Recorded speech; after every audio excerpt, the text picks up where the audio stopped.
Hi, my name is Evangeline Dubois. I'm a professional dominatrix, and this is How to Be a Dom.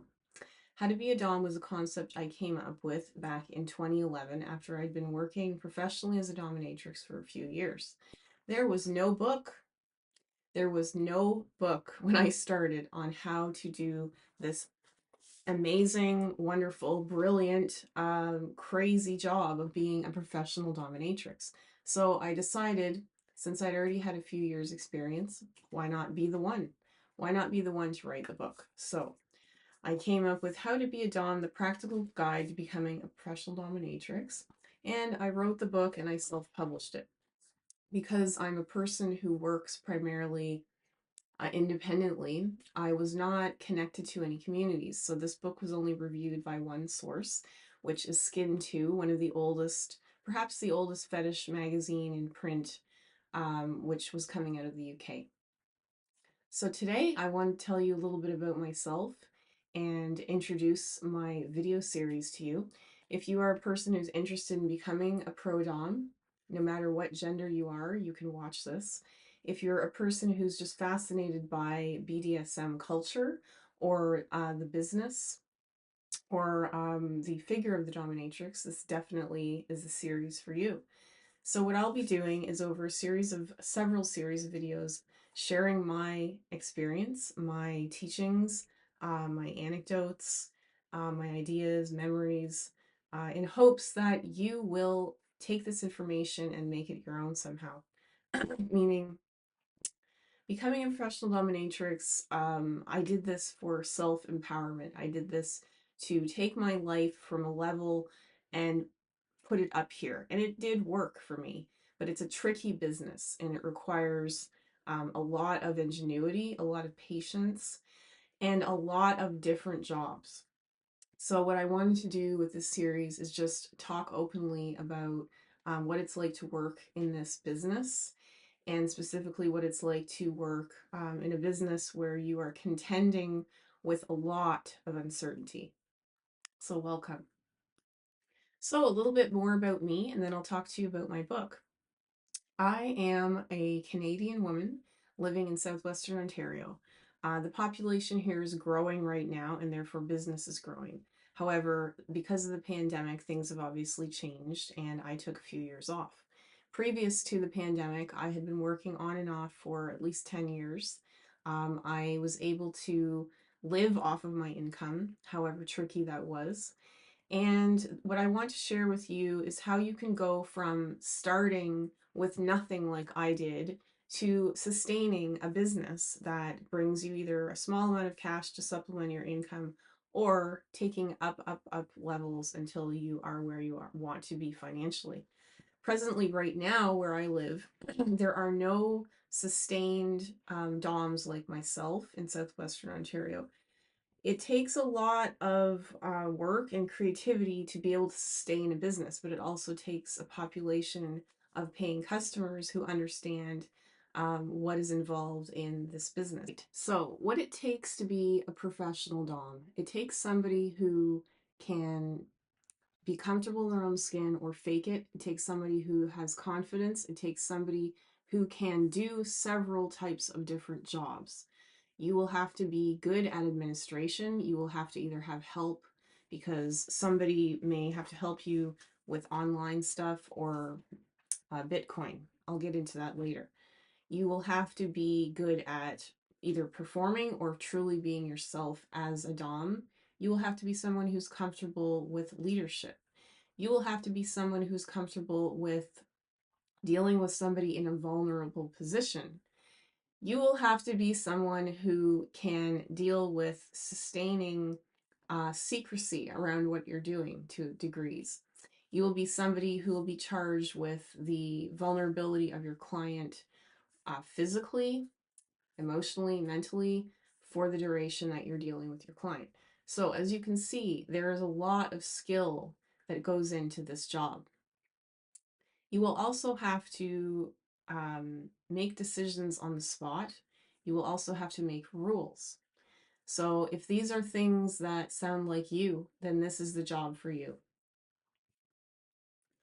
Some of the things that you should not or would not do in this job. So we've discussed some of the qualities that you should have and will need that will be useful to you. I could talk about that all day. So what you do not need to do is you do not need to give in to any of your customers' needs. You do not need to compromise yourself or your body sexually. You do not need to work really, really hard at convincing people to come in. You do not have to become a professional web designer or do any of these other things. You do not have to spend thousands of dollars outfitting yourself in latex and leather. You do not have to spend thousands and thousands of dollars outfitting your space into some sort of fancy dungeon.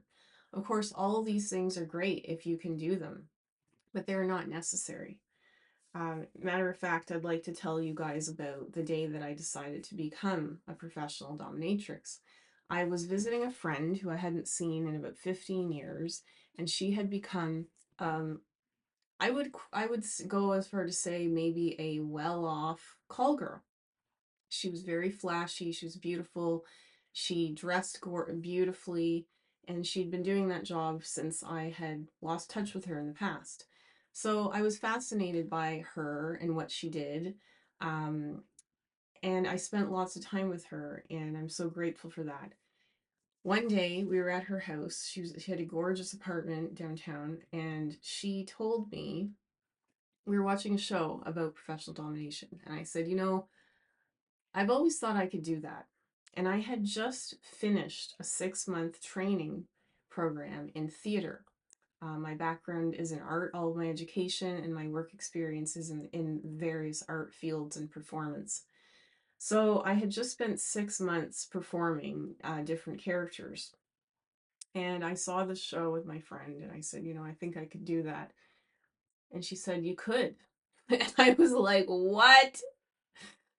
I said, well, what happens? You know, what, you know, she's like, she wasn't a dominatrix. She was a call girl, but she, you know, knew enough about the business.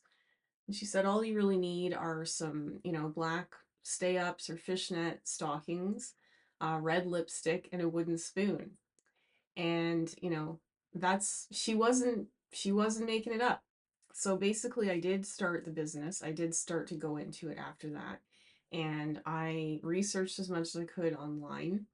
I learned where to put the ads up through my friend, and I acquired some basic tools, and I worked with a friend that I had been doing theater with. So we knew each other pretty well, and we were able to improvise.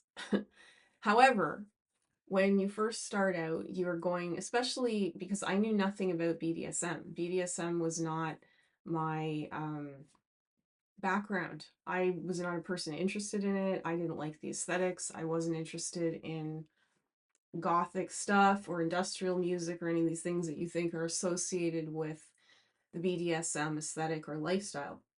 However, I am an assertive, dominant woman, and that is why I do this business.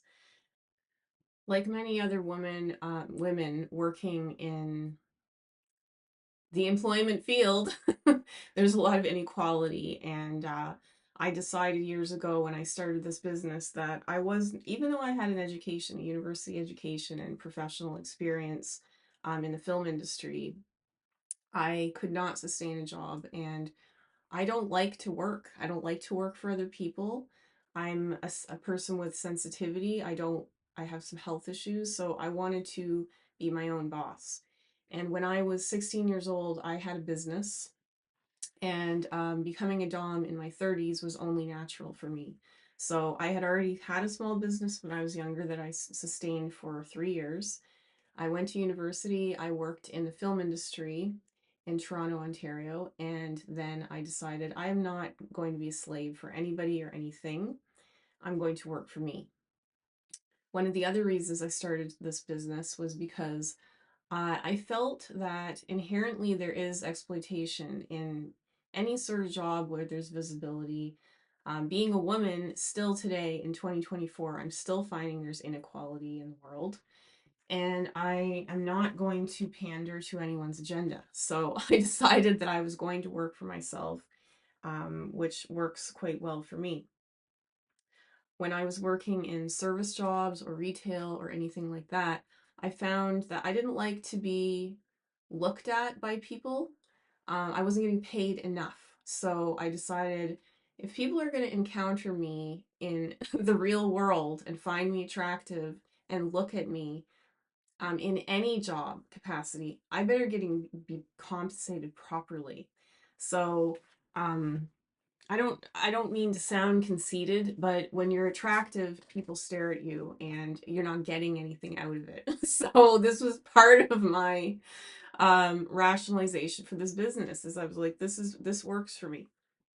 So when I went into the business, I went in really with no knowledge about it. I went in really knowing nothing about it, which is crazy, but that's kind of the way that I live my life. Is I like the adventure. I like to see what happens. And I was pleasantly surprised when I had lineups of customers. There's a lot of men who are in marriages who feel maybe unfulfilled, and they will come and visit me even just once in their lifetime to get a different flavor, a different side of the business. So that is basically what my function is. So this is basically just an overview of my reasons for starting this business as I lead you into other videos in which I'm going to give you all the information from my book, the first book ever written in the English language about being a professional dominatrix, and personal anecdotes, my reasons for doing it. And most importantly, I want you to ask me questions. I would love to answer your questions, so please pop them down below. This channel is going to be chock full of videos that are going to be coming out regularly over the next few months. So please interact and share the videos with somebody that you think might become an amazing Dom. Thanks for watching.